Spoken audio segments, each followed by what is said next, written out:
Il fait un temps exécrable ce 26 janvier 1995.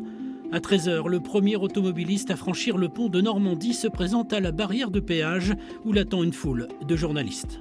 Je suis ravi parce que ça fait 4 ans que j'attends ça, donc pour moi c'est fabuleux.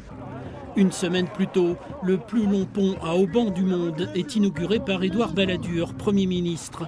Une coupure de ruban qui marque la fin d'une formidable aventure et prouesse technique. Enjamber l'estuaire de la Seine et relier les deux rives de la Normandie, le projet est dans les cartons depuis longtemps. En 1981 apparaissent les premiers croquis de l'ouvrage. À l'époque, on l'appelle le pont d'Honfleur. 7 ans plus tard, Jacques Chirac vient poser la première pierre et donner le top départ d'un chantier gigantesque. Il faut construire un pont de 2141 mètres de long. Un tablier à 200 mètres au-dessus de l'eau, soutenu par des haubans capables de résister à des vents de plus de 300 km/h. Des chiffres qui, à l'époque, donnent le tournis. En juillet 1994, les ouvriers se rejoignent au milieu du tablier qui relie maintenant les deux rives.